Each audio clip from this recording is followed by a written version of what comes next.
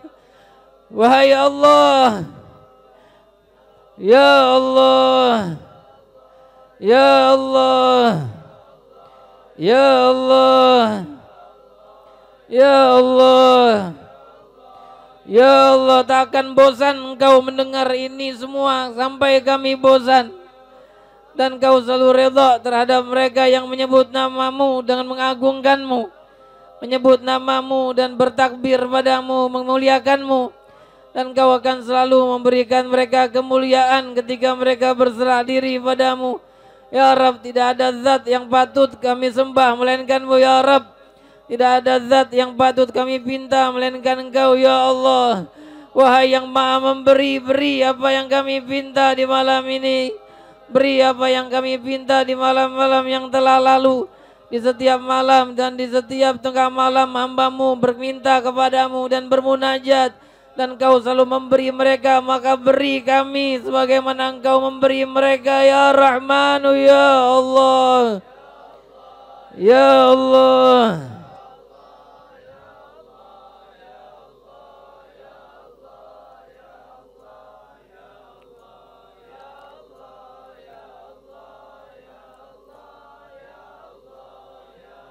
Begitu yang maha luas pemberiannya memuliakanku dan kalian dengan banyak menyebut namanya di saat ini, di saat dimana manusia menyebut nama lain, bahkan sebagian muslimin menyebut nama lain. Ada yang menyebut nama hartanya dan berkata, wahai hartaku, jangan sampai engkau memberikanku kerugian.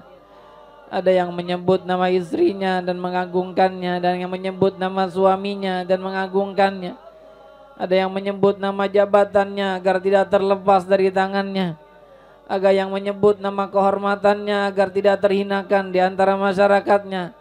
Tapi kita yang hadir dan yang mendengar menyebut nama satu zat yang maha agung dunia wal akhirat, yang menguasai semua makhluk, yang menciptakan setiap sel-sel yang ada di dalam kehidupan ini. Allah Rabbul Alamin, yang kalian panggil. Allah Rabbul Alamin, yang kalian seru.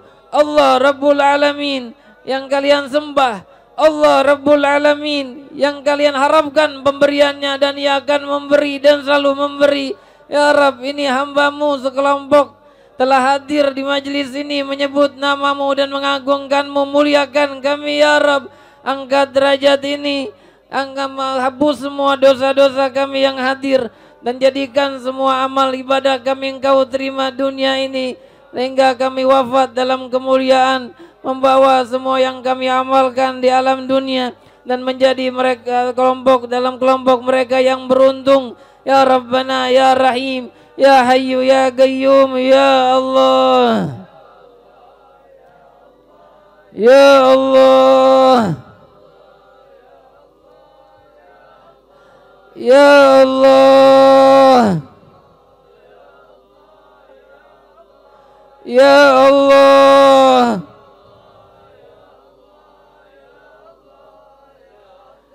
Di alam sana ketika mereka menangis-nangis mengharap dapat menyebutkan ini, Allah tidak izinkan. Mereka merengek di alam sana untuk dapat menyebutkan nama ini, mereka tidak diizinkan. Aku dan kalian diizinkan Allah menyebut namanya. Maka panggil namanya dengan segenap jiwamu, panggil namanya dengan segenap kekuatan zahir batinmu.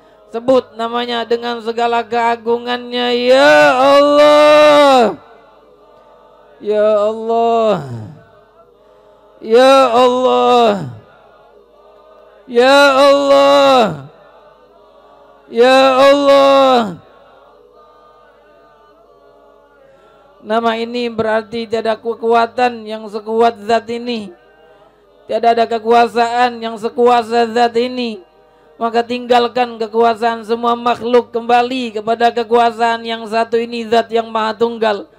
Maka kemuliaan semua makhluk pergi jika tidak terhubung dengan kemuliaan zat yang maha esa ini, yang menguasai diriku dan diri kalian, yang mengatur nasibku dan nasib kalian, Ya Rabbana, jangan jadikan kami manusia-manusia yang Engkau buang di hari kiamat ke dalam neraka-Mu.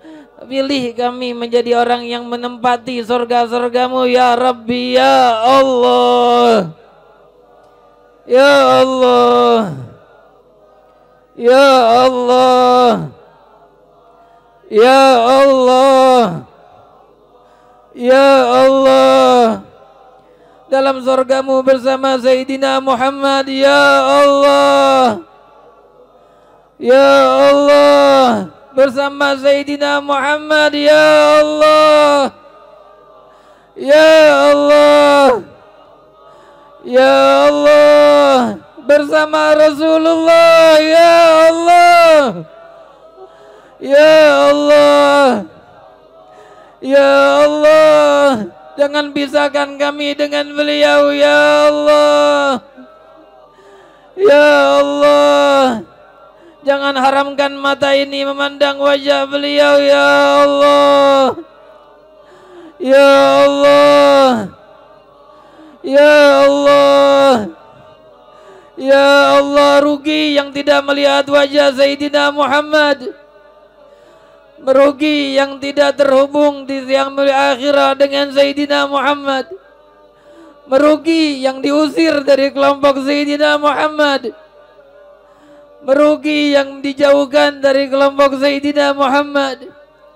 Ya Rabb, jangan pisahkan kami dengan beliau, tidak di dunia dan tidak di akhirat ya Allah. Ya Allah. Ya Allah. Ya Allah, Ya Rahman, Ya Rahim. Ya Allah, Ya Rahman, Ya Rahim. Ya Allah, Ya Rahman, Ya Rahim. La ilaha illallah. La ilaha illallah. La ilaha illallah. La ilaha illallahul halimul azim. La ilaha illallah rabbul arshil karim. La ilaha illallah rabbul arshil karim. لا إله إلا الله رب السماوات ورب الأرض ورب العرش العظيم. لا إله إلا الله رب السماوات ورب الأرض ورب العرش العظيم. عليها نحيا وعليها نموت وعليها بها نبعث إن شاء الله تعالى من الآمنين. آمين آمين, آمين.